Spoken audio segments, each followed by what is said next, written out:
You're listening to Hotepish with your host, Dwwann B. Intelligent ish talk, intelligent shit talk, where we balance the profound with the profane. Political satire, celebrity and expert guests, information and entertainment, conversation and solutions. Leave your feelings at the door.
What up, y'all? We about to get started in 1 second. Now tuned in to that Hotepish, bringing you food for thought. No miss the first dish from the #1 host, DwannBrown. Got enough games and jokes that can last about a couple more eons. Vibes on the million, you heard right. Debunking niggas' opinions on music, that shit light. Work being done without breaking a sweat. This that intelligent ish, you need not forget. Dwannbrown don't debate with whole niggas. They use I feel as receipts to show niggas. Fat stand tall on opinions. Jokes to emotional haters and their minions. Need to burn one popcorn, get a drink. The Jews in the history is always in sync. Show for the real genie catching a wish. Cause you're now tuned in to that Hotepish. I know you enjoy.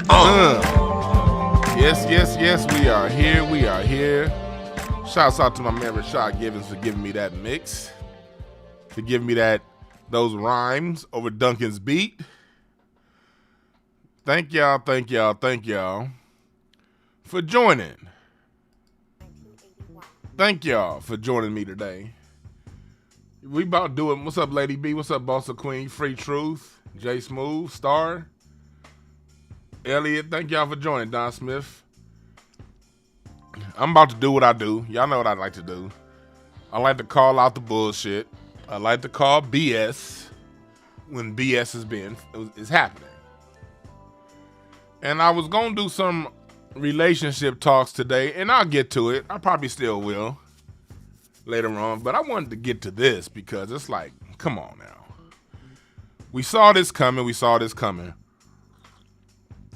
Back when the whole defund the police movement thing started, you knew sooner or later crime was going to increase, quote unquote, because anytime these fragile ass police officers are threatened with a budget cut or told to do their fucking job without killing people, crime always goes up somehow. No different than these retailers.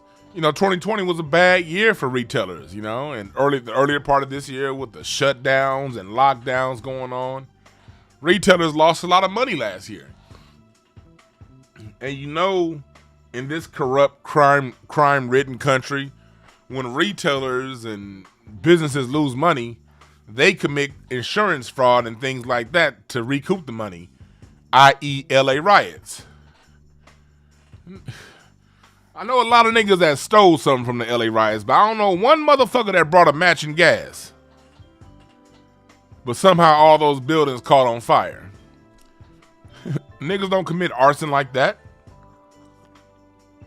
Come to find out later on after investigations, those businesses were setting themselves on fire and taking the insurance money and bouncing. Just like New York in the mid-'70s, before the broken window theory was put to test, back when New York was all fucked up, what did the businesses do? Set themselves on fire. Shit came up missing. They took the insurance money and bounced. That's old school United States of America crime. And since my city's the one they putting up on a map talking about increased crime in LA, who better to talk about this shit than me? Because I'm out here in these streets. What's up, Mark Miles? What's up, Corey Green? Thank y'all for joining. Yeah, so what we're dealing with right now is white and people of color America capitalizing on the fear of black people coming to rob them, even though those fears are unfounded. So what we gonna do today, the article that we gonna discuss today, it's gonna be a few articles, but all the articles that I discuss, you can all find links from this one article. I have a link to the article that I will be discussing today. I've been reading this for the last hour and a half, 2 hours, just really dissecting and breaking it down to make sure that my shit's in order, to make sure I'm bringing you guys right and exact information. Information that you can then use to show other people that this is a bunch of bullshit. So I have a link to this LA Times article in the description box. See, I always say, man, you want the truth? They always, look, the newspapers always have the truth buried somewhere down, usually in the business section, in the economics areas, in these other parts. You know what I mean? They put the sensationalized bullshit on the front line and in the opinion. That's what the newspapers do. When they can't really back what they saying, when they're trying to propagandize you, they generally put those articles in the op-ed. An op-ed is telling you this is someone's opinion. And they usually hide the truth somewhere tucked away in the business section. And places like that, home and garden. That's usually, real estate section. That's usually where the truth is tucked away. So I took the time to go through the business section and find out what's really going on. Damn these sensationalized opinion articles. Let's get to the real. You dig what I'm saying? I've had people hitting me up on social media asking me, is it really that dangerous in LA? And my answer has been this: no more dangerous than any other fucking time in any other goddamn city. I ain't seen nothing going on. As far as smash and grabs, hell, people have been doing smash and grabs my whole life. Hell, when I was in high school, niggas I went to high schools with was great at the smash and grabs. And they used to come back with all kind of Sony Walkmans for us and CD players. Some old shit. But is it the big crime wave that they're trying to make it to be? And the answer is hell no. Let's jump right into it. What's up, Quanes? What's up, Eduardo? Retailers say thefts are at crisis level. Numbers say otherwise. And we also gonna get into this, how they lie with numbers. See, anytime people are just throwing numbers at you with no explanation, they're lying to you. The reason why I have no issues with standing on what I stand on, because I understand how numbers are used to lie. And anyone that goes directly to the numbers without being able to explain the numbers don't know what the hell they talking about. Either they don't know what they're talking about, or they know what they're talking about and they're intentionally lying to you. Either way it goes, they can't be trusted. Thank you, Star. Yeah, follow me on Twitter and Instagram and all that good shit. Organized retail crime is haunting the nation this holiday season. I'm not going to read every article of this because it's a pretty long article, so I'll jump around. I encourage you to read the full article yourself to get proper context. I'm not going to read every word of this article. I'm going to jump around. Okay? So for you people that come watch the video later on who want to talk some shit, I encourage you to read it yourself. It's always that one person in the comments, Dwan, you didn't do everything for me. You didn't spoon feed me the information. You should have read for me every line, every apostrophe, every comma, every period. It's always that one dumb nigga in the comments talking that bullshit.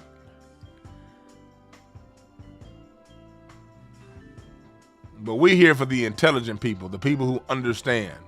That's what I'm here for. I'm here for the people who know how to do their own follow-up if they so desire to. Not be spoon-fed information. All right. Captured on smartphones and closed circuit cameras, thefts involving groups of people smashing windows or individuals wheeling loading shopping carts past security guards and out the door have been looping on social media and TV news, raising the specter that crime rings, reselling boosted merchandise present a major threat to retailers. With industry groups sounding the alarm, politicians have declared the issue a priority. Gavin Newsom, I can't stand this old shag-wearing bastard, Gavin Newsom. Oh, this is the motherfucker that used to get caught in bathhouses when he was running San Francisco back in the day. Getting caught up in that loose booty, doing them kind of activities. Now he want to act all like he moral or some shit. Man, Gavin Newsom ain't shit. looking like Terry Silver from Karate Kid 3. I don't fuck with Gavin Newsom. But anyway, this punk thug Gavin Newsom said he would increase the budget for the California Highway Patrol next year to beef up its organized retail task force.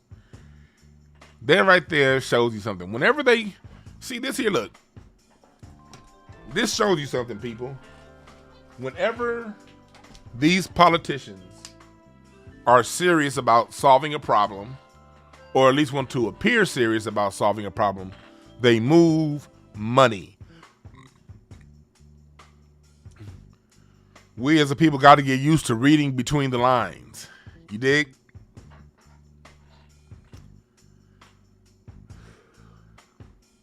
When they have priority issues that are their priority, they move money. That goes for all you vote blue no matter who niggas that talk about, I'm going to vote for somebody because they are the same skin tone as me, or they support abortion rights. Yeah, no, I don't like anything else they're doing, but all them bullshit ass wedge issues y'all vote on, y'all see when it comes to their priorities, they move money. But when it comes to your black ass, it ain't nothing but some HR 40 bullshit. Or let's get people of color to all come together and sing We Are the World. But when it comes to their priorities, nah, we gonna set up a task force and we gonna fund that motherfucker right now.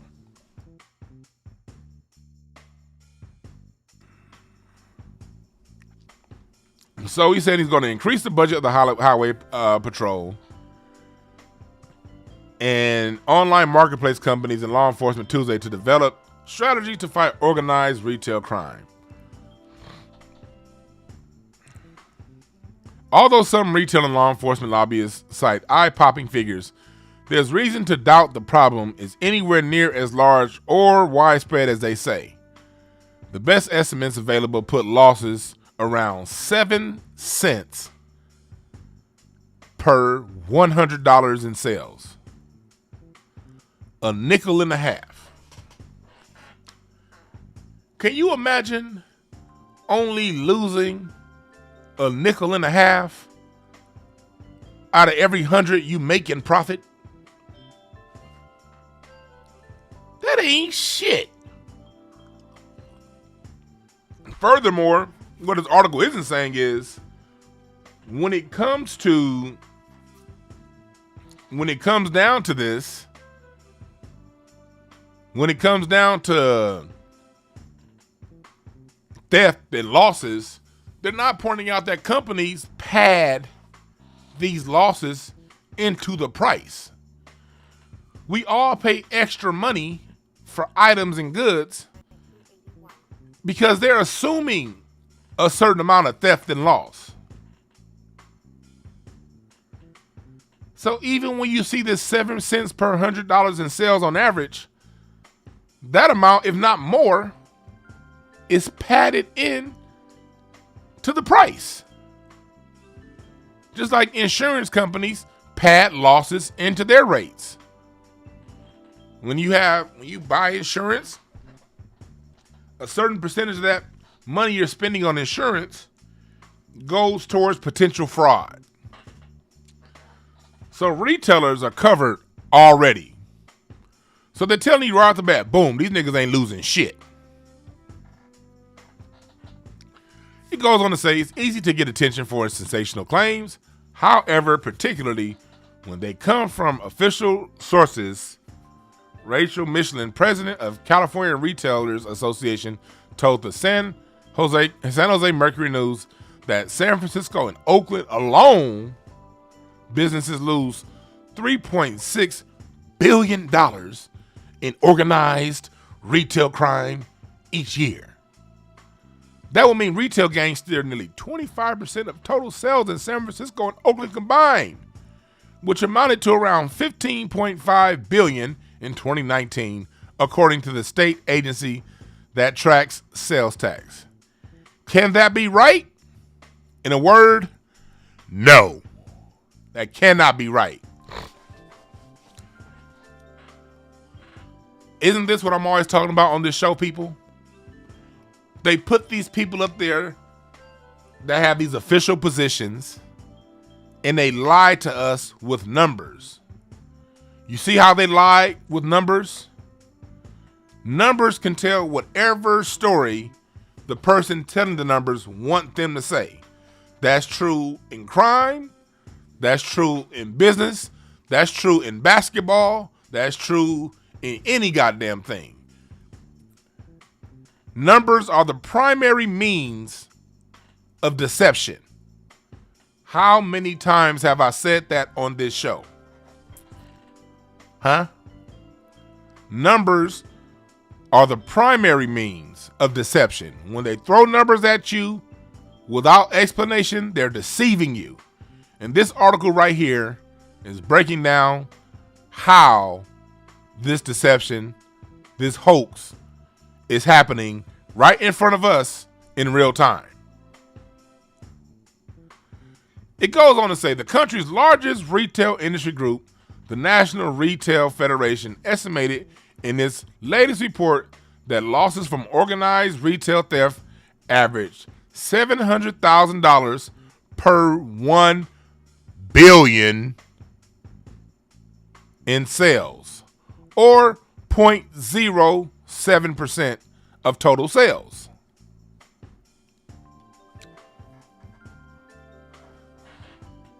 Not even 7 pennies on the dollar. 0.07 pennies on the dollar is what's being lost. An amount roughly 330 times lower than the CRA estimate.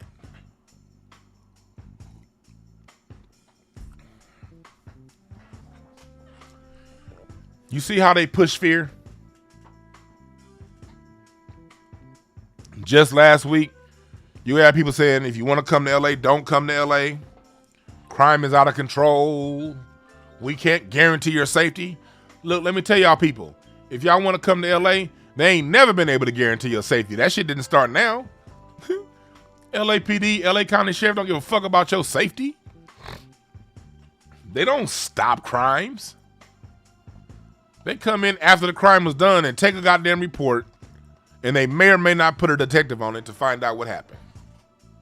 Literally impossible for police to stop crime. Let me say that one more time. Police cannot stop crime. Let me say that again. Police cannot stop crime.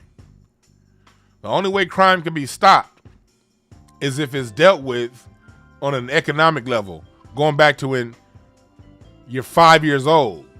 The crime is stopped when future criminals are 4 and 5 years old. Again, going back to Maslow's hierarchy of needs. If you don't have the bottom 2 levels of the needs pyramid met, it's a good chance people are going to turn to a life of crime in order to meet the bottom 2 levels of Maslow's hierarchy of needs.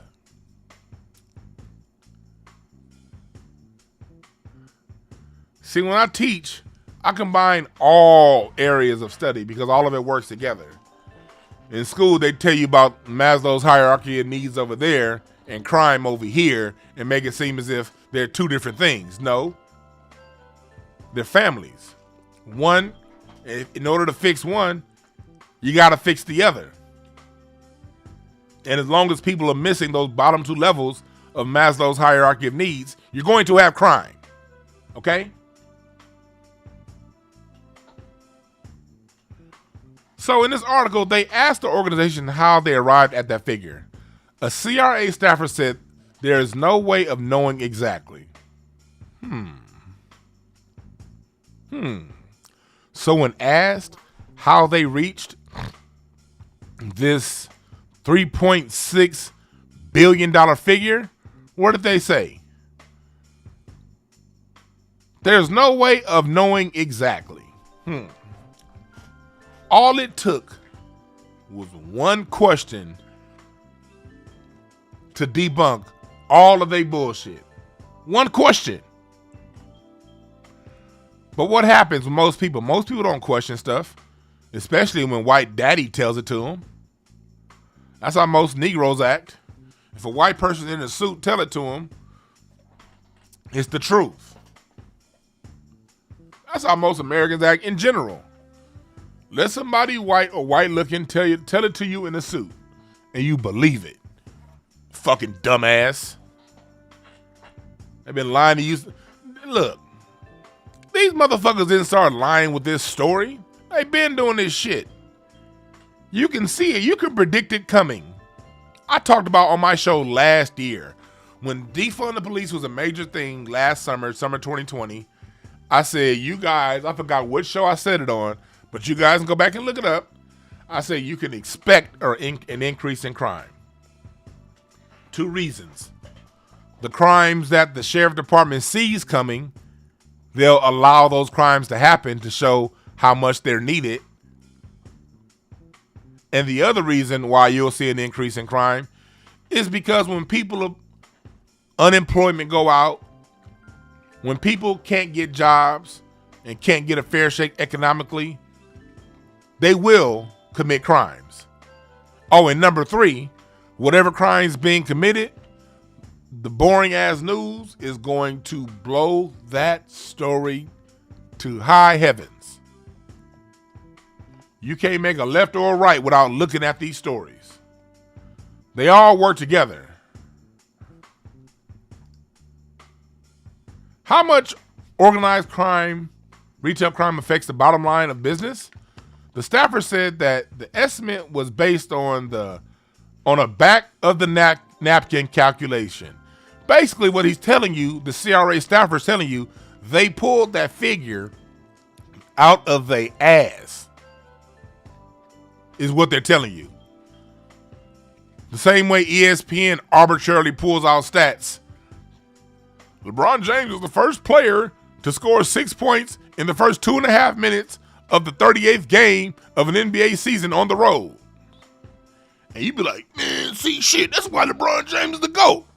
And I'd be sitting back like, okay, what does that stat mean? Put it in context. Oh, nigga, you just a hater, man. You just a hater. Man, he's the first person to score 6 points in a 2-minute game, 38th game of the season on the road.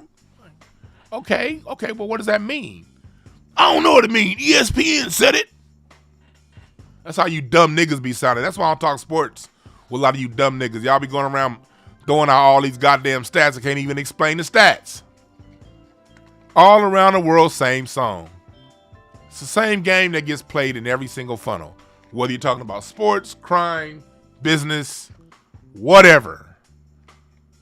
When people want to deceive you, they throw out bullshit ass numbers that they pulled out on their ass. And all it takes is 1 or 2 questions to untie all the bullshit that they tried to put together. And the reason why they're doing this is because on camera, what you're getting is a lot of black people on camera that are doing these smash and grabs. So since they can pin these crimes to black people, they're blowing this shit up to smithereens.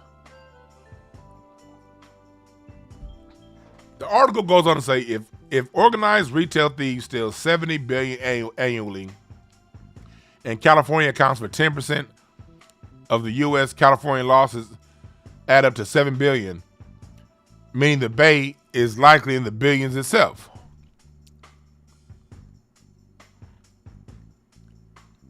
Leaving aside those assumptions, how did they come up with that $70 billion number?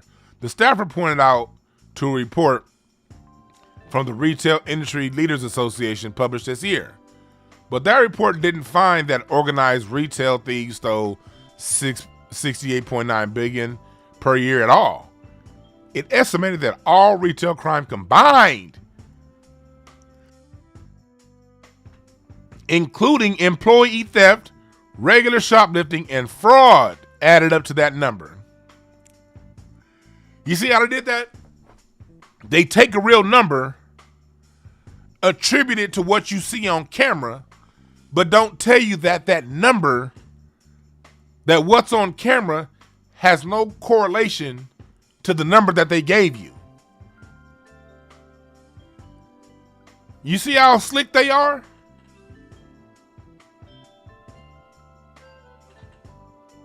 You see how slick they are. That's why I'm always encourage people. I read the business section of the LA Times and New York Times and Chicago Tribune every day. I scan them to see what's going on.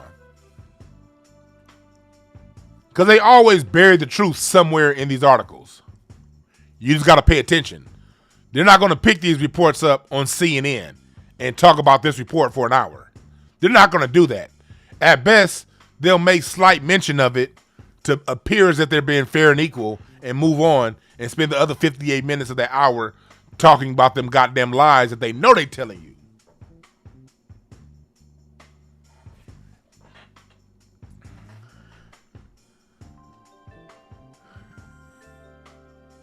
I'm going to skip down.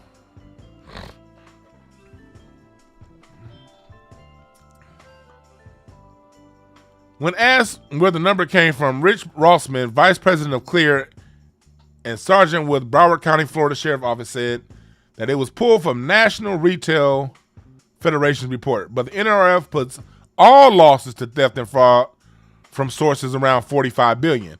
Again, so you see here, they jumped. First one was Retail Industry Leaders Association. This one was National Retail Federation report. They took two official reports and threw all the numbers in the pot and told you that those numbers that they threw in the pot reflects this one thing that you're seeing on TV with a whole bunch of Negroes running in and out, smashing and grabbing. Lying to your face with numbers.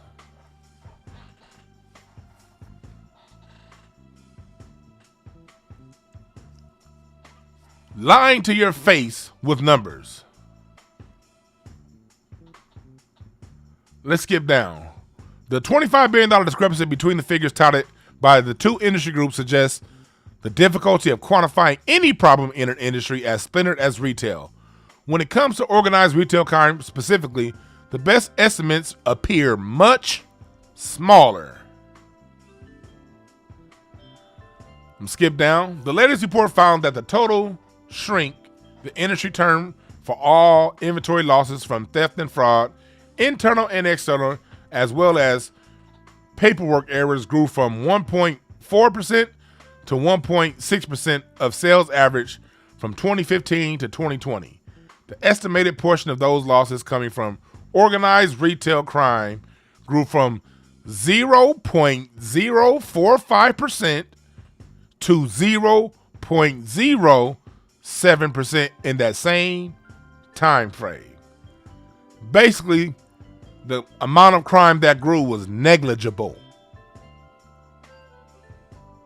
We ain't even at 1/10 of 1% with the increase in crime from 2015 to 2020. With $3.1 trillion in brick and mortar retail sales in 2020, that put estimates for total shrink at $49.6 billion and losses to organized retail crime at $2.1 billion nationwide. Let's highlight that paragraph. I'm highlighting that paragraph for a reason. $3.1 trillion in brick and mortar retail sales, $49.6 billion in all losses. Out of the 49 point, almost 50 billion in retail crime, out of the 50 billion, 2.1 billion was attributed to organized retail crime. Let me pull my calculator out real quick. I can't. You had 2.1 billion. Damn, my calculator doesn't go that high. 2.1 divided by 49.6 equals. That's.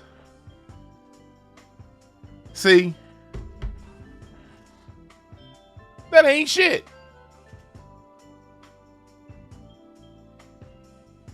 This is why we as the people got to stand on our shit. We can't allow these politicians and these news organizations to scare us.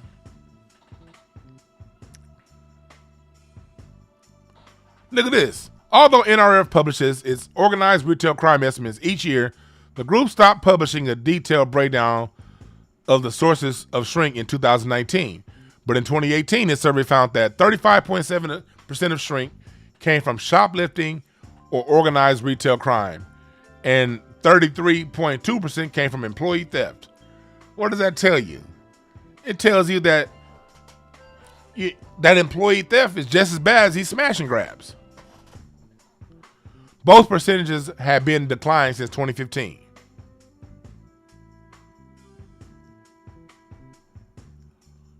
And we all know about retail theft. I mean, employee theft. Hell, any of us who's ever worked, if you ever worked retail any time in your life, you know what the homie hookup is.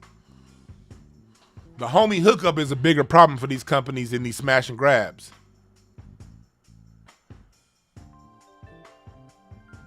These managers and these staffers at these retail companies that be doing all kind of shit off the books when the regular employees go home, stealing, that's a bigger issue than these smash and grabs.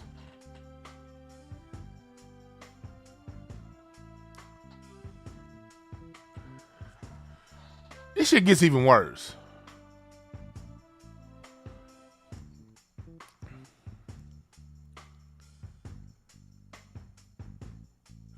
It says here that CVS reported losses of $200 million a year in retail crime, or 0.21% of its $91 billion in revenue. Basically, what they're telling you is CVS, they scratch their balls with the amount of losses that they had on any given year. Yeah, the crime that they're suffering is tantamount to basically your nuts itching. They try to make it seem as if these companies got cancer. They're making it seem as if these companies got fucking AIDS and they're about to die. When they don't have cancer, they don't have AIDS. They balls just itch. That's it. Everybody get itchy balls from time. There ain't nothing to scratch your balls and keep pushing. That's the amount of money that these companies are losing. The amount equal to a nut scratch. That's it. But they turn this shit into Breast Cancer Awareness Month as if the whole world's about to die from cancer next week if we don't fix this problem, when all they got to do is scratch their nuts. And as a matter of fact, the insurance companies that they report these losses to are scratching their nuts for them. They ain't even got to scratch their own nuts. The insurance company, because you know how that go. If you lost $100 billion, you're going to report $200 billion. Y'all know how that go. Same shit niggas do with, if you getting, something, you get something stolen from, then what you going to do? You going to tell them someone breaking your car? They may have stolen, a couple of dollars you had in your ashtray, a jacket, a sweater, a bag that had nothing in it. But what you gonna tell the insurance company? Shit, I had 3 laptops, nigga. I had a drum machine, and I had 28,000. What? Wait, what's my coverage? My coverage is what? 30,000? Yeah, I had $28,000 in losses. Yeah, ain't that what you would do? Well, whatever you do, these corporations done it times 10. So if they saying they had $200 million a year in organized retail crime, they probably only had 70 million. Y'all remember on Trading Places, Duke and Duke, when Billy Ray Valentine was in the house and he had that vase? You can learn everything you need to know about business and life. Just watch the movie Trading Places. Trading Places tells you everything you need to know about how this shit works. Remember when Billy Ray Valentine had that vase and he was flipping that vase? He was like, yeah, I'm like Meadowlark Lemon. And then he dropped the vase and broke it. And Billy Ray was like, that was a fake vase, right? And the Duke brothers was like, no, I think we paid $35,000 for that vase. But we estimated its value at $50,000. See, Mortimer, Mr. Valentine's made us a profit of $15,000. That's how this shit go. So they reported 200 million. They may have actually lost half of that.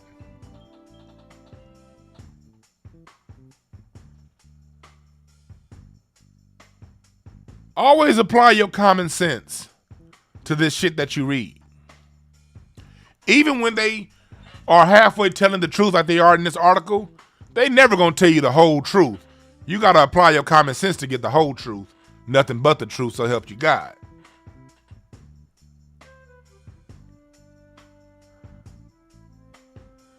It says Retail Industry Leaders Association releases own report which put that nearly $70 billion price tag on total retail crime in late November as part of its campaign with a spinoff group, the Buy Safe America Coalition, to lobby for a federal bill that'll make it more difficult for people to anonymously sell goods on internet marketplaces. So what this sounds like is the retail industry coming together to stop boosters and average Joes from cutting into that little piece of their profit. Because these sucker thugs want it all.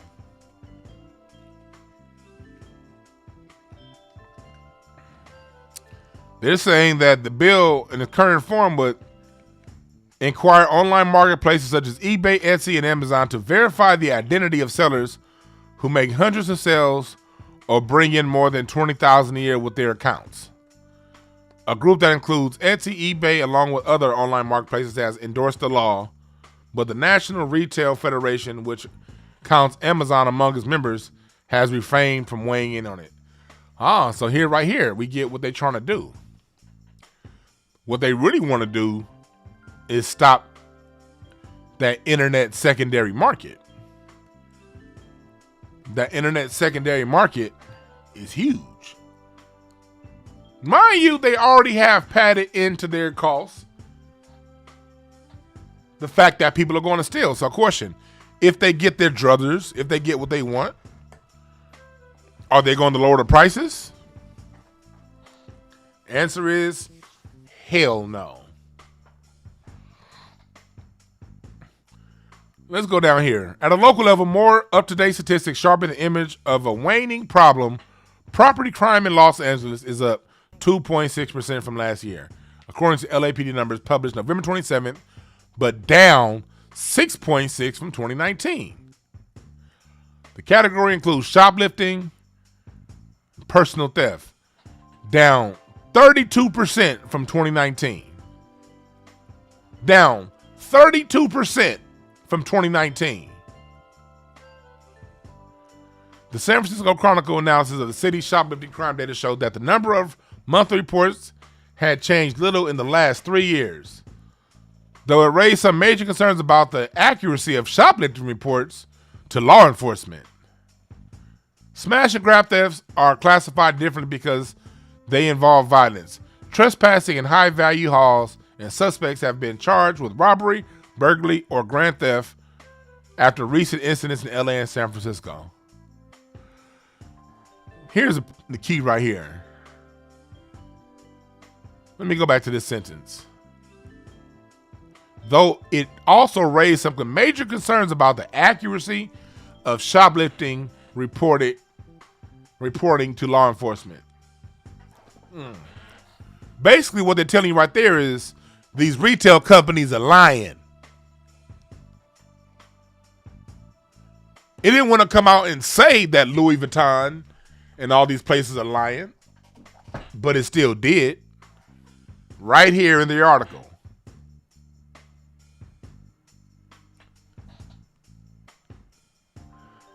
One thing that has gone up is the visibility of open theft crime from stores. Ubiquitous cameras and smartphones mean that few crimes go unrecorded, and videos of people loading up bags and carts with products and walking out the door make for viral content. Basically, what it's saying is we all getting played and lied to for viral content. That's what this report is saying.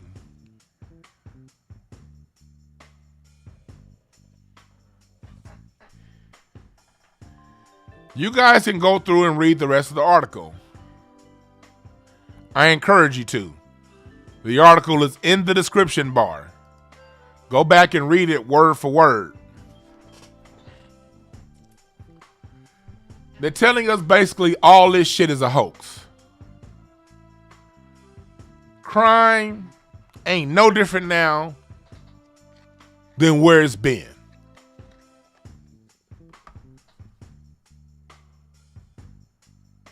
They selling us a bunch of bullshit, is what they're saying with their own mouths.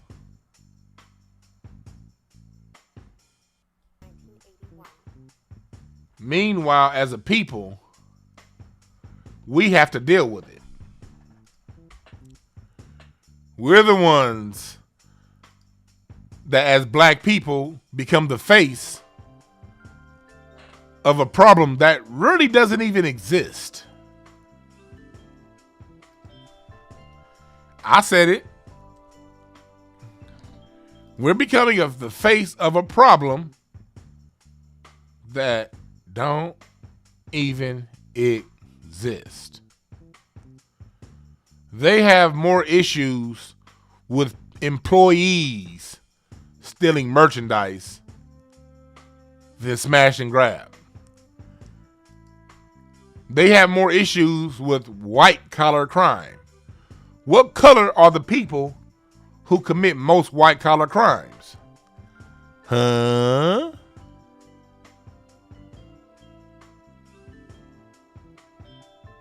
Read between the lines, people. Read between the lines.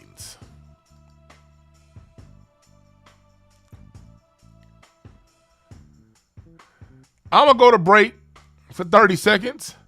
I got a headache. For real. I got to take some Excedrin. I'm going to take this Excedrin. And while I'm taking this Excedrin, I want y'all to get ready. I'm going to take some phone calls.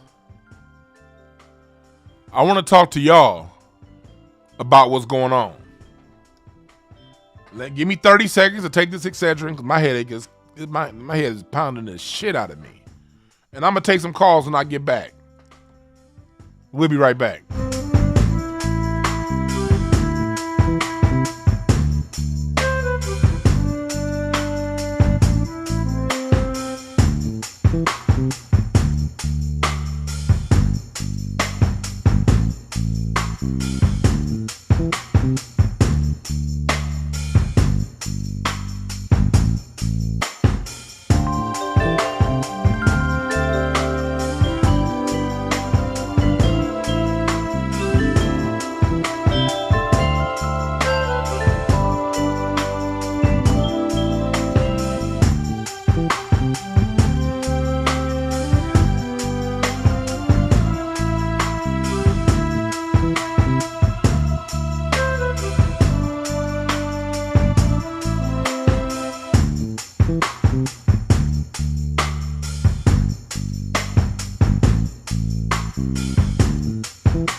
All right, I'm back. Phone lines are now open.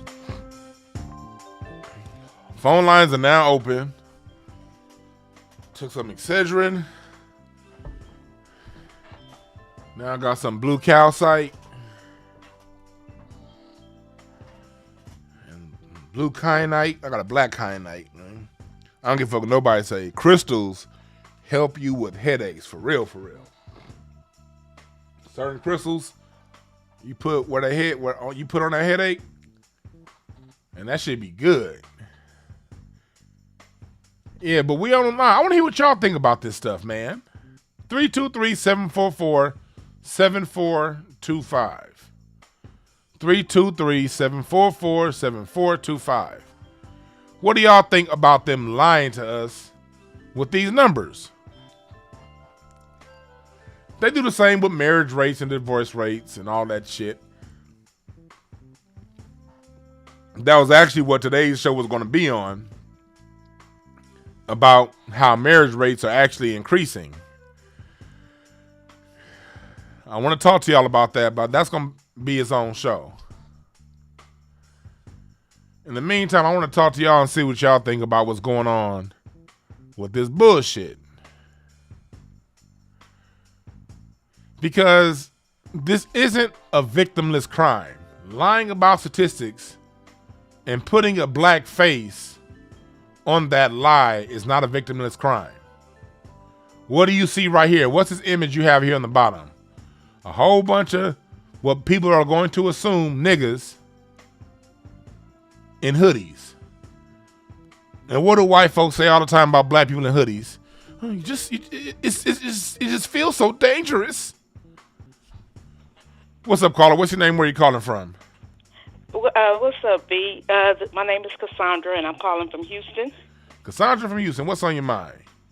Yeah, calling about what you're speaking on right here. You know, you got what they think they want. You know, they always trying to put our face on something. They think they want a war with us. See, this is what they trying to stoke. But, you know, that war that they think they want, they really don't want it, because it's not going to turn out the way they think that it's going to turn out. Then you got a lot of people, which is most of the time immigrants, that you can pay to go and do this, and then they put the face of it on Black America, because, you know, it's like being a crackhead. You know, you get that hit for the first time, not that I've ever been one, but I'm just talking about, you know, I've had them in my family. Yeah. You know, you get that first hit, and you keep chasing after that high that you're never going to get again. That's kind of like it is with the immigrants. They know that, you know, hey, ain't nothing going to come out of this, but I'm going to do it anyway because something might come out of it. And don't realize that in the long run, you know, you hurting yourself. It's not helping you, and it's not helping us. You know what I'm saying? Yes. You're right about that. You know, so this, yeah, you know, this is what we got going on. You know, I'm telling you, B, I don't care if you go over to China right now. It's not just because you were born over there. You can't go over there and rule their politics. You can't go over there and get a job over, you know, the Chinese people or whatever. But when the immigrants come over here, they start talking about what they want and what they think they deserve. And it's not that because I have something against immigrants. I don't. I never thought I would feel this way about immigrants. But when I started paying attention, I'm like, damn, they really a part of the biggest problem. You said something real right there. Like, us as black people, we don't like hating on other people. Matter of fact, we support other people. We the main ones that wanted immigrants to come over in the first place. So exactly, it's not about hating them. It's about when America allows people in, they oftentimes, and this doesn't go for every immigrant, but it goes for far too many to not speak on. They bring the densest and the dumbest and the not brightest, because the best of Mexico, the best of Europe, the best of Italy stay in fucking Italy because they good. They don't need to come here. The people who came are the ones who ain't getting it in their own country. And they come here and they do the same things that they were doing back at home, but the crimes get placed on us. And it's up to us to speak up and stop that shit. Exactly. And that's why I appreciate what you're doing, and I appreciate what, you know, B1, Tariq, I appreciate what all those guys are doing, because y'all are beginning to strum the same beat now. Yeah. And when that, with the pull and with the influence that you have, then people will start listening. I'm telling you, the biggest problem that we have is the immigrants. Because, see, it's not the people that's running the office right now, those white people, those are not the white people that had our people as slaves. Those are immigrants. Uh-huh. Yeah. You see what I'm saying? Your O'Houlihan's and your whoever else. Those people, those are not the people. Those people that had our people enslaved, those are the people that's in the woods right now with their guns, ready to come out and fight this government. That's who had our people enslaved. But it's the immigrants that's got this whole thing turned around backwards, man. Why every time you look out, it's always a law for the immigrants. Let's get the immigrants in here. I'm glad you pointed that out. Over. I'm about to go into detail on that. I'm glad you pointed that out. Go into detail. I'm ready to hear you. All right. Thanks for calling in. I'm about to go into detail on that. Uh-huh. Thanks. All right. Uh-huh. It's 11:11. But no, she hits on a good point because this isn't the first time in the immigration wave we've become the brunt. We've been the primary targets of immigration. This shit started with the Immigration Act of back in the 1880s. Remember when the United States told Europe, bring us your poor, bring us your mangled. The people in Europe that had shit cracking and going on, they didn't come to the United States as an ethnic in the late 1800s, early 1900s. The people who were the prisoners, shouts out to the Irish. The people who were the thugs, shouts out to the Italians and the Russians and the Germans. Those are the people that came in the late 1800s, early 1900s. When we, after Reconstruction, after we rebuilt this nation, they were the ones that the Homestead Act was passed for. We could have, back when they were arguing back and forth over whether or not to give ex-slaves 40 acres and a mule, the Homestead Act was signed where if you were identified as white, you got 160 acres of free land and an additional 100 acres per child that you had. They got the benefits that we tilled the land and fought for. That Homestead Act land allotments came after the black Buffalo Soldiers cleared out the Midwest and the West. They've always brought immigrants in to capitalize on what we fought for and what we created as black people. And again, this isn't I got some dope ass immigrant friends. I'm still not against immigration. I'm telling you that right now. One of my best friends is from India. I wouldn't change the world to have that motherfucker go back to India. We've been friends since the 6th grade. And the nigga's a cop. LA County Sheriff. One of my best friends. I wouldn't change that for the world. All immigrants ain't bad. But we can't stop that from stopping us from talking about the problem. It's too many that are. It's too many that are fucking up for us to stay silent. Fuck that. I don't mind hurting a few feelings to address a larger issue because I'm tired of black people suffering the losses from these issues while we're too meek to say something about it. That's some bullshit. It got to stop. And it got to stop with us men first. We the men, we got to be the ones. All these niggas that want to go around claiming gangster this. Okay, be a real gangster and speak up to the power that's putting us in this position and not other niggas. What's up, caller? What's your name? Where you calling from? Hi. Am I on? Yes. Oh, hi. Dwan, this is Antoine coming out of Seattle. And long-time listener of your show, like the work you do, and it's a good blending with some of the other commentary I've been following.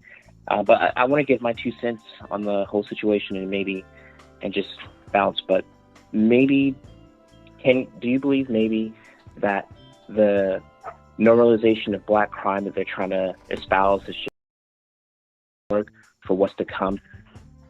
in the future with the black community facing inflation and the squeeze of economics, because black people are already at the bottom of society when it comes to economic wealth and power inclusion. And with inflation, it's going to drive not only Americans, but the bottom most vulnerable class of Americans out of the market, which are black people. So when that happens, there's going to be a lot of desperation in our community, and not all of us are going to resort to crime and violence, but maybe they're trying to normalize that discussion in advance. So when the crime and violence does peak, they can just, reaffirm their already held bias and then pass laws and policies to keep us bottom cast even more. That's a good point, Antoine. Yes, I agree with you wholeheartedly, because what we're seeing right now with the smash and grab, this chess piece was set up last year during the coronavirus when they know, like anyone else, because look, social science, people forget, social science is a science. You can predict outcomes based on what's going on economically. You can predict what's going to happen. So last year when the coronavirus hit and when they gave away that little bit of money that they knew they weren't going to continue to give away, they knew then the minute we cut the spigot off of free money given to the people, crime is going to go up. They knew that then. So when we're talking about these smash and grabs that we see right now, as you see in the data, there is no real shift in crime. But they're putting it out there and putting it on camera to basically soften the minds of Americans to, look, this is the problem. In a society like this, the same thing happened in Germany during the Holocaust. If you want to bring people together, you bring the easiest way to bring groups of people together, different ethnic groups, different people from different parts of the world with different classes and economy, is to unite them around a common enemy. You unite people around a common enemy. Yep. So what they're doing is they're putting all these smash and grabs out there to unite everyone against a common enemy, and that includes black people, because there's a lot of cool niggas out here that can't stand being black, and it's going to unite them all together. Something needs to get done. Something needs to get done. And this keeps people in an emotional state, because if you're emotional, that something, no one talks about whatever that something is. And that something's always, always, always going to benefit the dominant society and their narrative and their agenda. But that happens when you keep people caught up in their emotions. And the primary way to keep people caught up in their emotions is to keep showing crime like this, because it's going to keep people in fear. And as long as people are in fear, they're never going to think logically. So it all works together, just as you said, brother.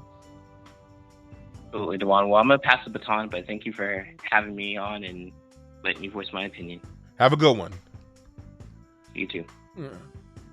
Yeah, this is all a chess play. Media, government, they all work together, man. What's up, Victoria Lady Bird? Thank you for joining the chat. Zimba G. Andre Godley, Benjamin Foe, thank y'all. Come on, Skype. Skype does this shit. Hold on, call back, caller. Skype be doing that shit, man. I see somebody calling, and it ain't letting me answer. What the fuck? It does that sometimes. Call back, caller. The little button for me to answer was caught behind all these other screens. I have too many goddamn screens up on my desktop right now. Let me close all these windows so when somebody calls back, I can answer. My bad, caller. Call back. That was on me. That was on me. You unite people around a common enemy. And again, that's why, like, even though... Here we go. Let me answer this call and I'll get back to my point. What's up, caller? What's your name? Where you calling from? Hey, this is Ty from Florida, man. What's up, Ty? Long time listener, first time caller. Hey, I wanted to touch on something about the crime wave. The Black Authority did a hell of a program, 5 Steps to Nazi Germany. And all that stuff seemed like it intertwines with the situation we're in now. It's like first they make us look like criminals. They turn the media against us. You know, they go at home, they talk about us. You know, then they bring the military or the police force into us. But all this stuff seems like it's been planned, because Dr. Claude Anderson said, you know, the way the government is set up, we only got like 2 or 3 choices. Either we're going to become criminals or get a job, or it was another statement he made. I can't remember, but but these think tanks, what these white folks doing, they know what they're doing. They created all this shit, man. And another thing, like when we got out of slavery, we had nothing. A lot of us starved to death, and we came up out of there. We got our shit together. We built shit. We half of us was illiterate. We taught ourselves to read and write. And to make another point, this brother said, when something drastic happened and black folks really hit the bottom, we can do it again, just like we got out of slavery. We can do it again. Maybe something needs to happen to really make us, shake us, and make us wake up. That's a great point. That's all I gotta say, brother. That's a great point. Thank you for calling in. Okay. The brother brings up a good point. That's why I'm not worried. As a people, I'm not worried because you have a good day, Angie. Thank you for joining the chat room. Let me answer this call, then I'll get back to my point. Somebody calling from L.A. What's up, caller? What's your name? Where you calling from? Yes, sir, Mr. D. How you doing today? This is Smitty out of Watts, bro. I'm good. What's up, Smitty from Watts? Hey, man, look here. You and I, I'm speaking of, are original L.A. folks. I was born here, raised here. My pops had his business here in Southern California. And, I'm from here, man. I'm not an import. I'm not coming to be Hollywood. And in relationship to your topic today, man, I just like to say that it's a breath of fresh air to hear intelligent brothers on the in the media just sharing some different ideas. And I think that when it comes to immigrants or really whoever, the thing that's going to really make a huge difference is when we begin to lay down some penalties and make it a problem for these people that's doing shit. And I don't care who it is, immigrant, native, black American, whoever. When you get off code, it needs to be some penalties. Otherwise, you're just going to have rampant bullshit. I agree. And I'm glad that you bring up a good point, because we as black people, we don't understand our power. Everyone steals and uses our culture. That's right. If we are the culture. We are the culture. If we used our culture as leverage, these motherfuckers will fall in line in 0.6 seconds because they can't live without it. Hey, bro, we are the money. We are the flavor. We are. Yeah, man, that's a good point. We do got to put penalties on this. And thank you for calling in, brother. All right, man. Thank you so much. You keep doing what you do, D. Thank you. Peace. We as artists, like, how often do you see black artists bend the knee to other cultures because those other cultures buy concert tickets? We don't need to bend the knee to them. We need to set the goddamn standard. And they'll fall in line because they can't do without our culture. But we be so busy trying to get people to love us and like us. That's why I always say knowledge of self. This all starts with knowledge and love of self. When you know yourself, when you love yourself, you can then implement penalties to those people who break that code, because you have to give it to yourself before other people give it to you. When we give that to ourselves as a people, everything else will fall in line. But as long as we're running around looking for everyone else's approval, looking for everyone else to validate what we do, looking for everyone else to give us a stamp of approval, the tail is wagging the dog in black society is what I'm saying. The tail is wagging the dog. The only way we're going to fix that shit is through knowledge of self. And that's why I do this show. Because every time I come on here, I give us a little more knowledge of self than we had before you sign on. That's my value to you guys. And that's my offering to everyone who listens. I don't want you guys just to listen to me and say, oh, that nigga Dwan right. I want to give you something that you didn't know before, to give more equity in the value that you have for yourself. What's up, caller? Where you calling from? What's your name? What's happening, DB? This is Vaughn from Jersey. What's happening? This is Scruncho from Jersey. Yes, sir. New Jersey. What's up, my brother? What's on your mind? Listen, man, I have to piggyback a little bit about what you're talking about when it comes to black Americans, because yes, we have always been the culture. We've always been the trendsetters. We've been the creators of damn near every motherfucking thing that's out there. But we also have to, I think that the gift and the curse come in with our moral compass, because we are also the morality of civilization. And I think that works against us. You understand what I'm saying? So when we look at the morality, they look to us as how to conduct themselves, how to be a better family, and we look for the acceptance. I mean, you know, because we allow everybody in. And that part, I think we have to begin to become a lot more savage and selfish in that area. I mean, there's nothing wrong with doing it because everybody else is doing it, right? Doesn't mean we're necessarily following them, but we have to take a little more personal responsibility in our own shit, like look out for family first, look out for black first, before you start wanting everybody to come on in, and then they tell you to step aside, black boy, black girl. No, listen, we gotta start narrowing that fucking field. Right now is the most opportune time for black folks to get in, because you got a lot more black folk looking and actually encouraged and happy to do business with each other.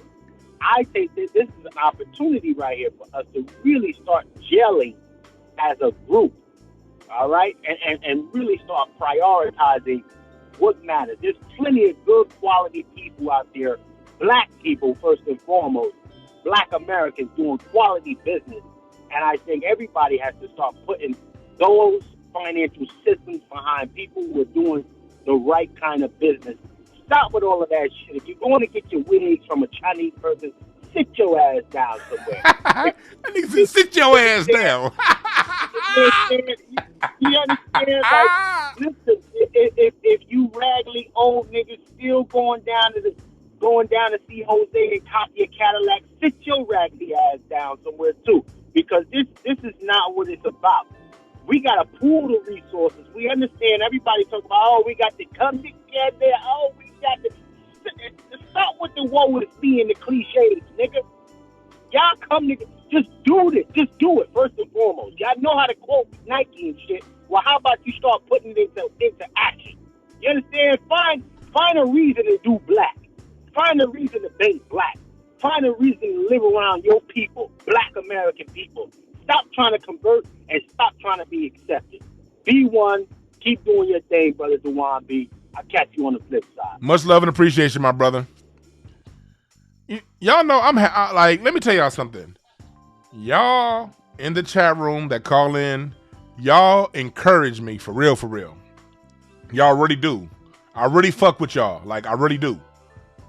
And I mean that from the bottom of my heart. It's encouraging because I've had these thoughts for a long time, and people who've been listening to me for a long time know, I've talked about this before, how I first wanted to come online and do this show going back way to 2010. But I felt isolated. I felt that, man, the shit that I talk, people ain't trying to hear this. People are too busy in love with Jay-Z and the bullshit that he preaches about spending money you don't got. You know, the people are too involved in these mainstream, let's all come together. And I really, really, really felt isolated. And I didn't do this show. I would start the show, then I would stop it. That's why I showed this YouTube channel's been around for a long time, but I didn't actually start posting consistently on this channel until June 2020. 9-10 years after I originally wanted to, because I felt isolated and I felt alone.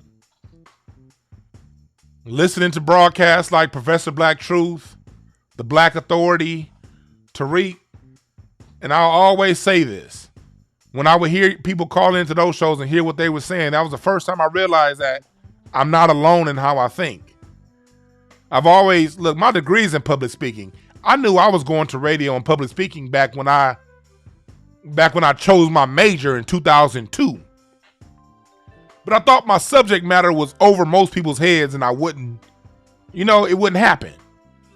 But when I see y'all in the chat room, when y'all call in, y'all some smart motherfuckers. Let me tell y'all, I respect the fuck out of how y'all think.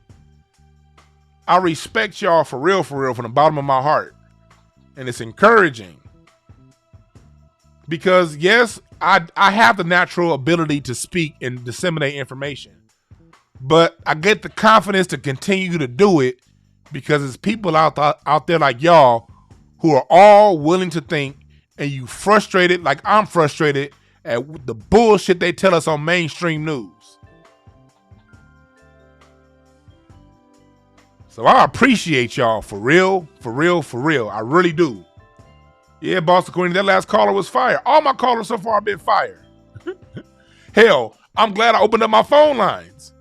Because I was actually, one thing that scared me from opening the phone lines was I would hear some of the callers that Jason Black get, and I'd be like, y'all know Jason brother, the Black Authority's gonna say, what's your name, where you calling from?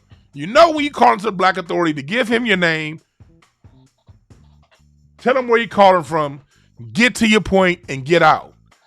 And I swear some days, them callers to his show, it'd be like, nigga, did you grow up licking the window? And I be feeling it. Same thing with Tariq. You be people like, you know what? You know when you call into Tariq's program, Tariq is hella fast. Like Tariq don't want to talk to you for a long time. I've been listening to him for like 5 to 6 years now. When you call into Tariq's program, get in and get out. Don't start no long ass conversations. But what do 1 out of every 2 callers do? Try to start a conversation and don't have a concise point. That made me be like for years, man, I ain't opening up no phones lines. I don't want to deal with none of that shit. But salute to everybody who do call in. So far, since I've been accepting calls this last 9 months, so far, I don't have that issue with the people who listen. So salute to all of y'all. For real, for real. What's up, caller? What's your name? Where you calling from? What's up, Dwan? This is George calling out of New York. George out of New York. What's on your mind, brother? Yo, I just read something in the comments about what Eric Adams did with his police chief. Do you know that this dude had his female police chief, black woman, do an interview, a mock interview? Apparently, there's a mock press conference of the killing of an unarmed black man. Like they're rehearsing doing it before this dude's even in office, before she's even appointed. They're rehearsing killing a black man and a black woman police chief.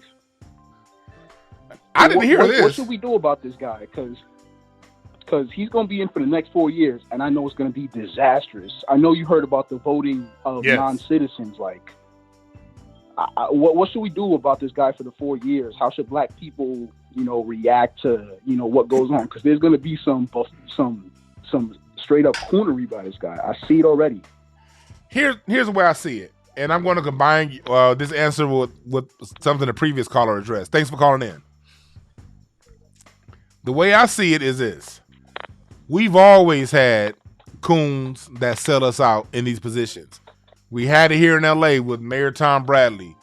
I mean, outside of what's his name over in DC, Marion Barry, outside of Alton Maddox back in the day with New York, 98% of these black politicians who've been in office throughout the country ain't been good for us, but we were asleep.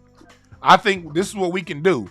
I think what's happening now is all the stuff is being uncovered, is being exposed. So this is a call to black people to strengthen yourself economically, to strengthen yourself financially, and get your shit together, because we're going to need a bunch of strong individuals to come together and make this thing happen. You got to get your weight up as an individual. This is a call that we cannot depend on jobs anymore, because as we see with Eric Adams in New York, they're going to get them shits to all immigrants. We can't depend on the government to do anything else because they just let all these immigrants vote. So we can't depend on anything outside of us as a people. The only way we're going to get through this is to become stronger as a people. And the way we become stronger as a people is to be stronger individually. How do we get that done? Let me answer that for you. We get that done through, and I know this is going to sound vague to some, but for everyone else, you're going to feel exactly what I'm saying. You do the things that are in your heart, in your spirit, pushing you in a certain direction, but the fear is stopping you from going there. That right there is where your gift is. Your gift, that, because as a person, I don't know everybody out there. I can't say, okay, Eric, you do this, John, you do that, and then we're going to be okay. I don't know your gifts, but you know your gifts. They're inside of you. You know that voice that you've been ignoring. You've been afraid to find more out about. You know that. You answer that call. You answer that gift. And within that is where your greatness is. For me, mine was in finally writing this damn book. Mine was in public speaking. Mine was in doing what I'm doing right now that for the last 10 years, I was scared as hell to do. I mean, terrified to do. But when I did it, I got stronger as an individual.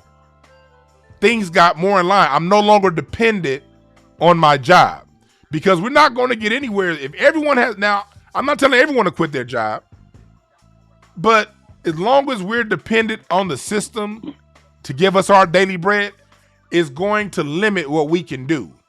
We got to find ways to get our economics up independent of the system and become stronger individually. And then as you move forward in life on that vibration, the law of attraction takes place, meaning you start to attract other people on that same wavelength. You don't attract people on that wavelength before you do it first. You got to put yourself out there. You got to step out there. And once you step out there, the people you need to be around, the people of a like mind, they'll come to you. And we're already doing that because look at us as a people. I personally think we're in a lot better position as a people now than we were in 2016. In 2016, we were still thinking Obama was going to do shit for us in 2014, 2012. Man. Now I'm starting to see every time I go to the gun store, it's full of black people. When I was at the Small Business Development Center doing my business classes, I saw more and more black people. They said 2020, there are more black businesses opened in 2020, 2019 than at any point in American history. We starting to get that wake-up call. We've got to keep going. I hear you, brother. We got to be constructive. We got to empower ourselves in everything that we do 24/7. But what happens when the next black man gets shot? I say police brutality, just goes up during this guy's tenure. What do we do about it? Because I'm tired of us, marching and stuff. Like how do we target the white supremacists who are behind this guy? Because he's clearly a puppet. Let me tell you something. It's not about the people. It's about the system. You remove one person, someone else is going to replace that person and keep the system moving forward. Like Neely Fuller says, we can expect these things to happen. We don't allow these things. Just say another police killing happen. You don't let that stuff get control of your emotions. As long as the systems exist, you can expect those things to happen. You stay the course. This isn't going to be fixed in one generation. This isn't going to be fixed in 2 years. This is a mindset. But imagine if we had this mindset after Rodney King got beat back in 92. Where would we be right now? The thing we can't do is to go back just because what'll happen is they'll put a couple of these police officers in jail. They may arrest 1 or 2 politicians and we go back to resting. That's where we fuck up. We have to stay the course no matter what happens. Build ourselves individually, economically, coalesce and come together with those who have. And once we do that, at that point, we can start buying off politicians and start doing what Dr. Claude Anderson says. Because Dr. Claude Anderson says the third level of this is politics. We can't get to none of that until we get strong individually, economically. That's the first step. We can't put 3 before 1. Number 1 is to strengthen yourself, and you got to have blinders on. You got to focus. You cannot let the news of the day distract you from being focused. You cannot let the news of the day take your emotions and throw you off your game. You cannot allow that to happen. You just got to stay the course, and you got to understand until we get there, these things are going to continue to happen. You can literally expect these things to happen. You keep moving forward because that's what our ancestors did to get us to where we are right now. And it's on us to continue to fight. Black people took a little break after we got civil rights back in the 70s. We've been on break the last 50 years. It's time to get off break because we've done it before and we'll continue to do it. Much appreciated, brother. Much appreciated. Thanks for calling in, brother. Thank you. Yeah, we didn't get out of slavery through politicians. We fought ourselves out of slavery, man. We didn't get those initial civil rights just from sitting around and begging. We stood on it. See, the big thing is, one thing we got to stop as a people is waiting on someone else to do it. That's where we go wrong a lot. That's where we go wrong a lot. Waiting on a leader. There are no leaders. You are the leader. Every individual listening to me, you have to be Malcolm X. You have to be Frederick Douglass. You have to be Marcus Garvey. The reason why God brought us those people to give us a message is because whatever they say within the message that they're giving us that vibrates with us, it's on you to be that. The mistake we make oftentimes is we turn information into porn. We get into this information porn cycle to where shit sounds good, it feels good. You know, we get to rah, yeah, but then we go back to living our lives and doing nothing about it.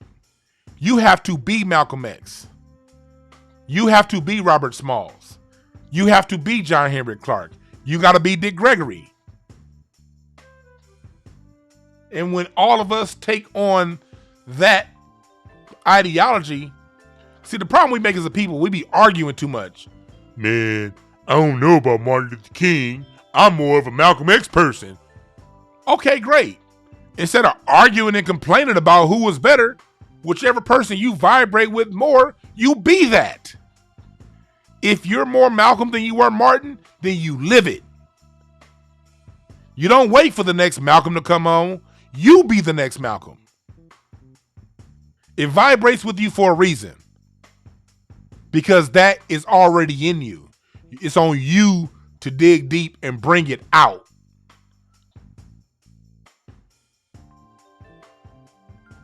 Yeah, JL, the preacher effect. That's what niggas do. Niggas be having that preacher effect. Like, oh, somebody else said a great thing and we gonna get a feel-good message and we gonna go back to living our lives. Eat a big piece of chicken after church and wait till next Sunday. That shit gotta stop.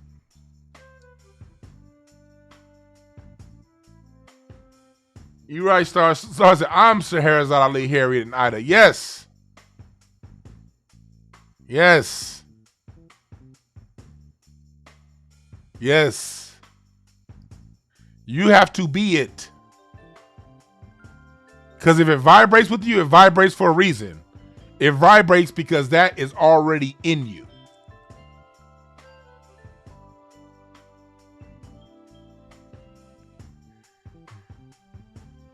That's already in you.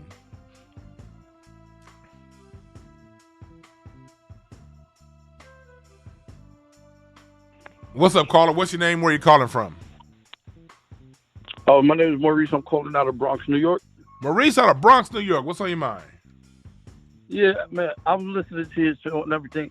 And you know, when it comes to crime, I live out of New York. Most of the black people that are doing it are not foundational black Americans. Most of them are immigrants coming from the islands, Jamaica, and it always gets put on us. It does, man. That's why I'm glad we're doing what we're doing and separating ourselves. Here's the thing, brother. Just the way you identified it, the dominant society is going to try to make you feel crazy for speaking the way you just spoke. The way you just spoke, you got to have the courage to continue to speak that way and call it for what it is. Because they cannot keep doing this to us if us as individuals, all of us, you're in Bronx, I'm in LA. I had a call earlier from Houston. I asked someone, whatever city you in, wherever you are, the shit stops where you are. We got to be the ones that call it out. Because it's something about us as a people. Y'all notice when we do it, it's grander, it's bigger. Like, for instance, we was in Austin this past weekend. Even when it comes to negative things, I saw a bunch of white folks fighting up and down 6th Street in front of the comedy club. When white folks fight each other, if it has a certain energy to it. But when black folks get to fight, I don't know if y'all notice this shit, it just seems like a big swell of energy. You can feel the fight happening before the first punch is thrown. We have a massive energy. A white person can do something and a black person does the exact same thing. And when a black person does it, it has a totally different energy. It has a much grander energy, a much bigger energy. We got to use it to our advantage.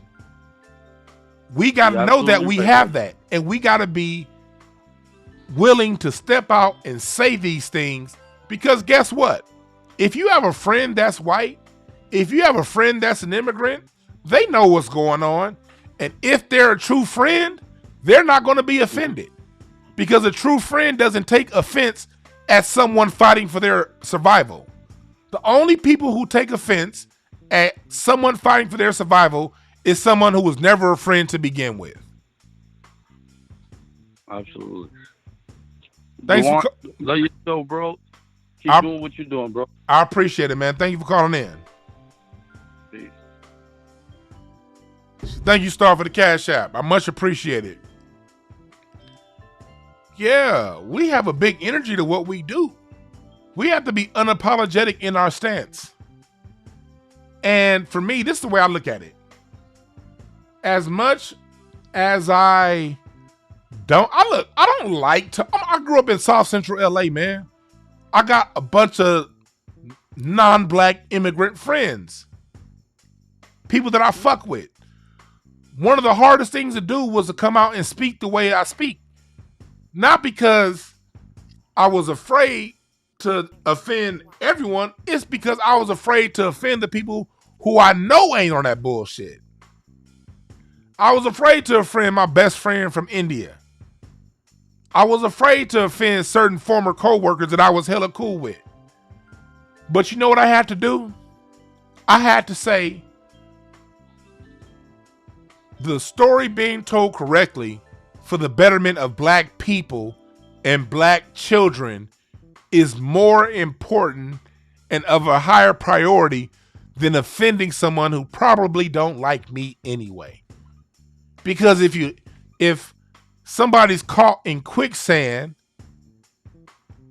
and another person is standing on the side, not caught in that quicksand, when you fighting your way out of that quicksand, if you're flopping sand and mud all over the place and they happen to get dirty, if they want you to live, they're not going to get offended at the mud you slinged on them in order to save yourself. They know you fighting for survival. The only person that's going to say, man, I know you was in that quicksand, but did you have to sling that mud on me? That ain't right. That ain't fair. I feel offended. You made me dirty.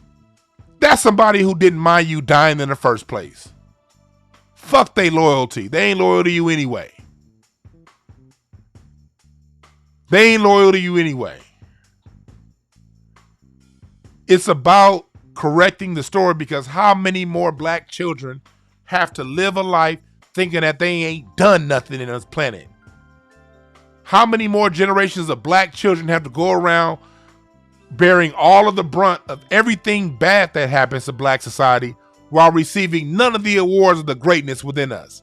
How many more generations of black children have to grow up in that environment? If you ask me, no more. It's my mission that every black child know who the fuck they are. That every black person, adult, know who they are.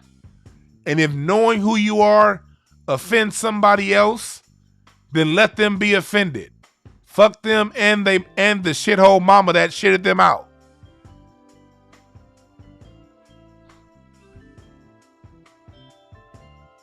No one ever cares about what do black children think. How do black children feel? What's the psychological cost on black children? Seeing their face on the news, smashing and grabbing every day, being the face of crime. But when it comes time to talk about what we invented, the things that we do good with this country, all now is everybody. People of color, minority coalition, LGBTQ, we all together when it's some good shit. But when it's bad shit, oh, it's just them niggas over there. Fuck that. Oh, what's up, Mr. Dukes in the chat room? That's my nigga, Larry Dukes. What up, brother? Been knowing this nigga since high school. That's my dog right there. What's up, Larry? It's good hearing from you, brother.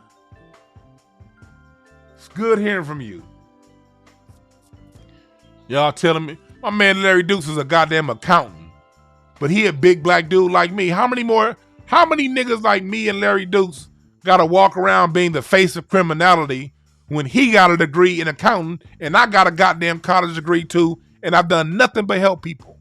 But if I put on a hoodie, I gotta be grouped with the thugs and the prisoners and the bullshit. Fuck that. Meanwhile, white folks who done committed 98% of the crime in this country, they get to walk around life being men and not having to bear the brunt of the negative people within their society. No more. Mr. Trey, you an accountant too? What's up, Lashia D from Oklahoma City? Yeah. I've been to Oklahoma City one time. I remember I went to Oklahoma City back in '89 with my grandmother to get her birth certificate. And I went to that federal building. My grandmother was born in Tulsa. And we went to the federal building to get her birth certificate back when I was a kid. That same building that Timothy McVeigh later on blew up. That's my only memory of Oklahoma City. Somebody asked, how many white folks do I know? I know plenty. Look, I'm in business here in LA. You got to know white folks if you're going to conduct business. But let me tell you something. There are a lot of white people who don't get offended at these type messages because they see the bullshit too. I remember one of my fears was putting this show out there because I was like, man, with me being in business and all the shit that I talk, that's going to get me fucked up. And it has. But it's actually gotten me more fucked up with other black people than it has white folks. Let me tell you something. White people and anybody, not just white folks, every human being respects the truth. They may not like the truth, but they respect the truth. People respect people who are willing to stand 10 toes down in truth, whether they agree with that or not. These old boot-licking Terry Crews niggas, don't nobody respect them. Now they may get a few more movie roles because they bootlicks and they're non-offensive, but nobody at the end of the day truly respects a bootlick. Nobody. Nobody respects a professional white ass kisser. That includes white folks. Okay? You want some respect? Tell the goddamn truth and don't blink when you tell it. That's the road to respect. First of all, learn the truth. Spend time to find out, digging behind what appears to be on the surface level. Go a little deeper than what's on the surface level. Find out what's under it and stand on it. That's the path to respect. What's up, caller? What's your name? Where you calling from? How you doing, sir? My name is Melvin Smith. I'm calling from Baytown, Texas. What's up, brother? What's on your mind? Oh, nothing much, man. I just hopped in on your chat right now, man. Seeing what was going on. I was gonna see, did you just say any questions? Yeah, we talking about the increased crime. What's on your mind? The increased crime? Well, how this shit's a hoax, but I just finished breaking down through an article how this is a bunch of bullshit, but we can talk about whatever. What's on your mind? Okay, that's cool. Cause look, man, what's crazy is it's funny that you say that. We just had an incident here where I live at, out here in Eastside Houston, Texas, Baytown. We had a young man get killed, right? And they had a balloon release for this fella, man. And we had they had somebody come through and do a shootout, man. They had somebody at a balloon release come do a shootout, killed a young lady and child, and injured about 10 to 13 other people. But where I'm from, man, that is not something that somebody in this town would do. We don't know where that came from. I'm not too much information on what happened with the guy, if he had any beef or anything with somebody. But what I know is, I'm that type of fella. And this time, bro, that ain't something we do. A white SUV come through, spraying up a balloon release party for somebody that the whole town knows. It was kind of awkward, man. It kind of sounded like a host or something. You can't. Done by. I'm glad you said that. You can't put nothing past these various police departments throughout the country. You can't put nothing past these jive jackasses. That's what they do. And if somebody wants to call you a conspiracy theorist, wear that hat proudly. Because the people that they were calling conspiracy theorists a year and a half ago was like, look, they're going to have government mandates on this vaccine. And we were talking, oh, you're just being a hotep. You're just being a conspiracy theorist. A year and a half later, what do we have? Mandatory all this shit. The conspiracy theorists have been right. We said those people that the conspiracy theorists said, oh, those people that they arrested for Malcolm X, they ain't died. Dick Gregory said that. They ain't the ones that killed them. This was some other internal shit with the FBI going on. Dick Gregory was saying, and Mr. Pepper, they've been saying that for 20 years. But they were called conspiracy theorists. But look what happened when the truth came out. Don't be afraid to be a conspiracy theorist. Question everything, brother. And if it don't jive with how don't nobody understand how your city run better than you. Not me, not anybody else on the outside. If that's what your gut is feeling, go with it unapologetically. Okay then, sir. I will, man. I watch out, man. Keep this up. I appreciate that info, man. Yes, sir, man. You have a good one. Man. Hey, man, I'm from Texas. I hope you had a good time in Austin, too, by the way, bro. Oh, we did, man. I love Texas, man. That's where my family's from. I love Texas, man. Big love to you. We'll be back out there in Texas. We'll be back out there in Texas in a couple months. Yeah, man. I'm done. Do that, man. Yes, sir. And when you get there, man, make sure you come up and say what's up. Let me know who you are. Oh, I will, definitely, sir. All right, brother. Have a good one. Stay blessed. You too. Yeah. Yeah, shouts out to everybody that came out in Texas. My man, I got to meet my brother Remy LeBeau. He's not in the chat room now, but I'm pretty sure Remy's going to listen to this broadcast later on. Shouts out to you. It was great meeting y'all out in Texas. It really was. It was funny. One of the people who I forgot her name, but she calls into this show, and she said, "Oh, y'all some regular folks." Because after the show, I just sat out in front of the club and just talked to people who listened to the show. I was kicking it with the people, man, because I love y'all. Like, look, I respect y'all. I respect the fuck out of y'all. I don't see myself as some person that, look, I'm born and raised in LA. All this exposure shit, having somewhat of a profile, man, that ain't shit to me, man. This ain't my first rodeo. We some real niggas. Nigga, I was going to Grammy parties when I was 21. Oscar parties, first skip the line, open bar, All-Star Weekend, Super Bowl. I done been to every party. I done talked to every celebrity you can name, every athlete, played basketball with Magic Johnson, gotten business advice with some of the people who run Fortune 500 companies, just happen to be drinking with them at All-Star Weekend. Man, look, this is some old shit to me. This ain't nothing to me. I'm a regular down LA people born and raised in South Central. We regular down home people. All that Hollywood shit don't impress us, man. I fucks with the people. If I wanted this shit I know the route to popularity. Look, I'm funny. Even though I don't use my funny much on this show or on Craig Facts, I know how to be silly and funny and get an audience 10 times bigger. But I didn't want a 10 times bigger audience. I wanted a genuine audience. I want people who fuck with me. I want people who I can cuss out online because I feel like talking shit and they come right back to the next episode because they know as niggas we just talk shit from time. And that's who you are. And that's why I fucks with y'all.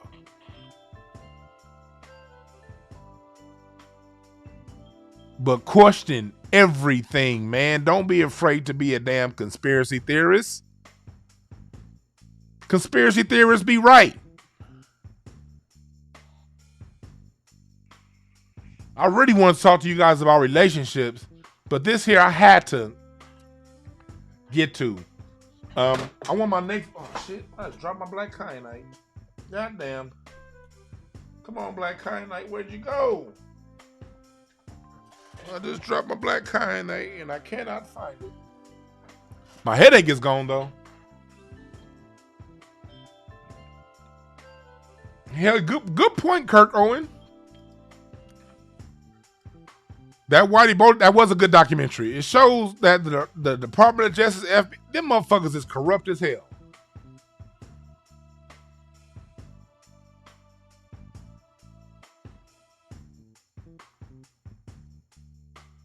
Yeah, hey Mars OG, man, don't photo culture, man, don't be afraid to. I'm with you right there. I'm the same way. I'm from LA.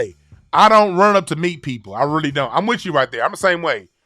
When I see people that I like, I don't ever run up to them and talk to them. I'm more of a sit back in the pocket kind of person. But let me tell you something. I love to meet y'all. So don't think about it like that when it come to me. If y'all see me out in the street, even if I cussed you out on Instagram for saying some bullshit, or if I clowned you on this show, let me tell you right now, it's all love. When I met Star when Star came out to Vegas for our show, and I got to meet Star and her husband, man, Star and her husband had such dope energies. Man, it was dope meeting Star and her husband, man. For me, on my point of view, it's dope meeting y'all. I'm never going to look at y'all as any kind of funny way. I fucks with y'all for real. Oh, Trey, are we coming to Atlanta? Trust you, me. We are coming to Atlanta. We will be there.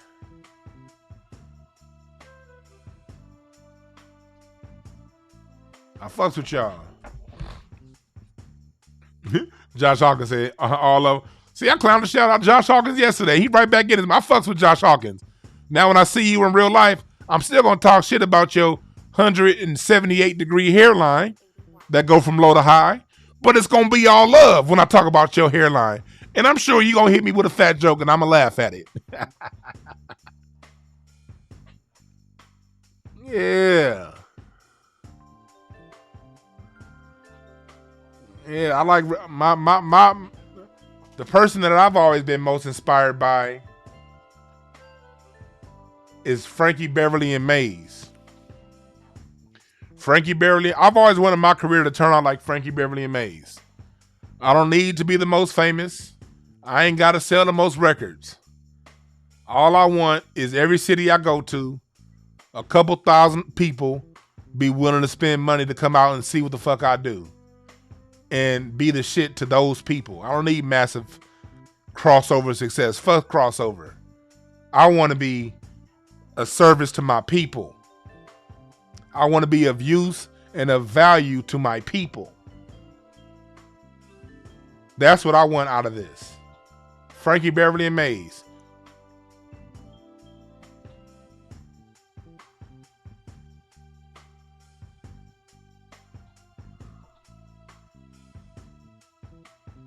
That's what I want.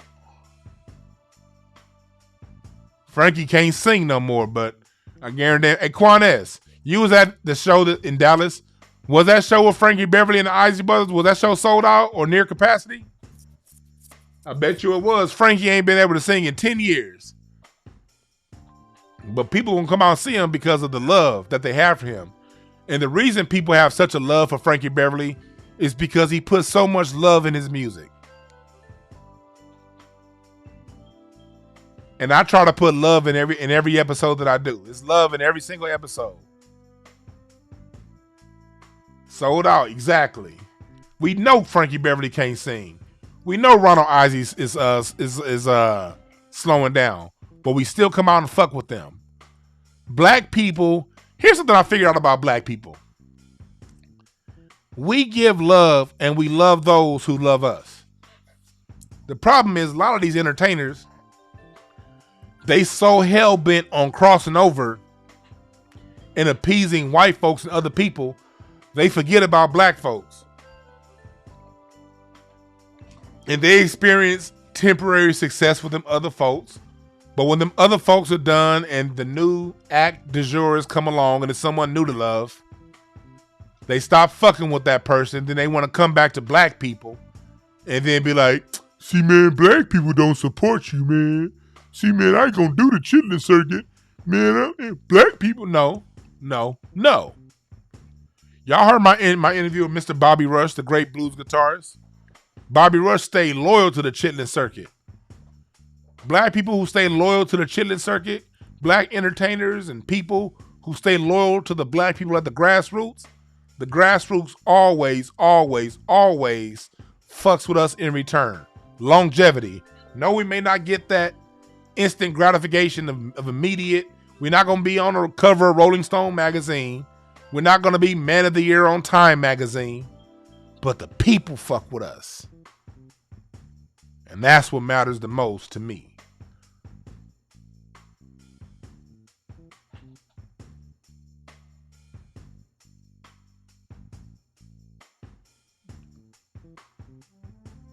That's what matters most to me. And it also matters most to me that we as a people, when we read these stories, read everything with a critical eye. Be a conspiracy theorist. Assume what you read in the paper is a conspiracy. Just assume that shit off the bat. And anyone who comes to you saying you're just a conspiracy theorist, look at them like they got a fucking elbow on their nose. Like, yeah, I'm a conspiracy theorist and you're not? Okay. That's how you do it.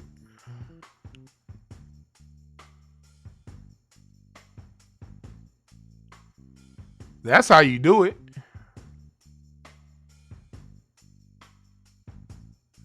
What's up, Liberator? Yeah, me and Brother Ron's my guy. I love Brother Ron. Brother Ron was the first person with a big YouTube following that interviewed me. Me and Brother Ron became cool on Facebook about 5 years ago. And Brother Ronald Hurd is someone who encouraged me to do what I'm doing right now. When I decided to go all in with this show and go all the way, I talked to Brother Ronald Hurd, We All BTV, and he would see my Facebook post. And Brother Ronald Hurd is a person that really, really gave me that final push. Brother Ronald Hurd, another one of my Facebook friends, she be in the chat room sometimes, Butter Love, Miss T.R. Jones. She would be like, Dwan, go ahead and do it. People like that is what really gave me that final push to really get myself out there and push. But yeah, I do plan on doing some things with Brother Ronald Hurd. I do want to do some collabs with Brother Ronald Hurd. Shouts out to Ronald Hurd of We All BTV. A genuinely kind-hearted, good soul. And remember, look. Oh, I forgot to tell y'all. My shop. I now have kid sizes on some of my merchandise. I'll be adding more merchandise to the merchandise store, but I'm finally able to do children's sizes. As y'all see here, in youth, I got the Rebels for the Cause and the Scholars t-shirts. I got the reparations now in the hoodie, the beanie. All of my shirts now come in hoodies. And next up, I'll be doing long sleeve shirts of the same product. Hotepish.com/shop. I want y'all to go to the merchandise store and get yourself some hoodies. It's cold as fuck out there. Get a beanie. Shouts out to my man Sidney Castillo for let me see what Sidney said. Look at this. My man Sidney got some stuff. And as soon as he bought some of my merch, my man Sidney got a writing job in New York. Oh, it's not. He don't have it here on. I think it's on his Facebook. But shouts out to my man Sidney Castillo. Bought some of the merch. Now he got a writing gig for a TV show on HBO. Follow my man Sidney Castillo on Twitter and also on Facebook. Good dude. One of the dudes that's in the industry who never forgot where he came from. Yes, Tri-Hippie, yes, you can send in some designs. I'm open. Oh, also my book now on my website. You can now book my time. My hours are right here. Contact, email. But go to book now. When it comes to my relationship counseling, communication services, IEP school consultation, I lowered the price of that IEP school consultation. I'm usually at about $150 an hour. But I lowered it because I know it's a lot of things going on. So if you have a child with special needs and you need a little bit of extra help with that IEP, hit me up. Issues with communication, hit me up.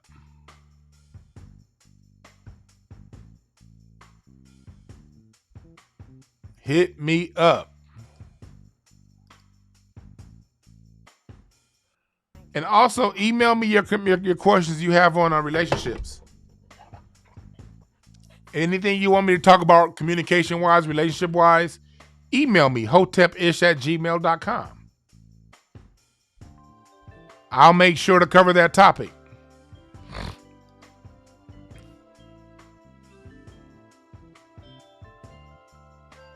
Email me, hotepish@gmail.com for anything you want me to speak on relationship-wise, communication-wise. All right? Yeah, it's cold and motherfucker right now in Cali. It was 41 degrees last night. Fuck that shit. We don't pay this high-ass rent for them cold-ass weather.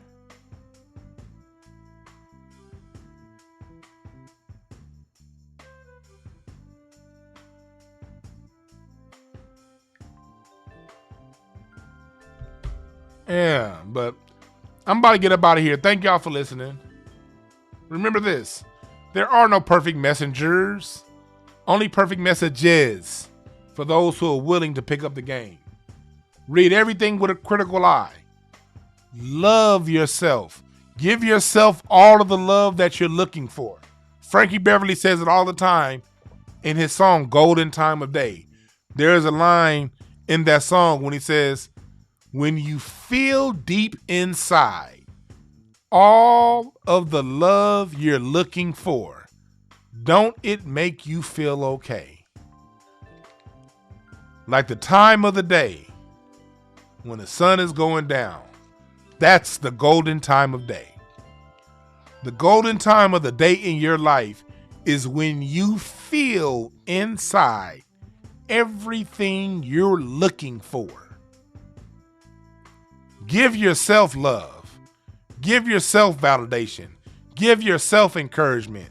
And watch the world bend to you. Because as long as you're looking for those things outside of yourself, you're never going to get it. All you'll be is pissed off, frustrated, and fucked up. Give yourself everything that you're looking for around you and watch the world return and give it right back to you tenfold. Remember that. My name is Dwan B. We out.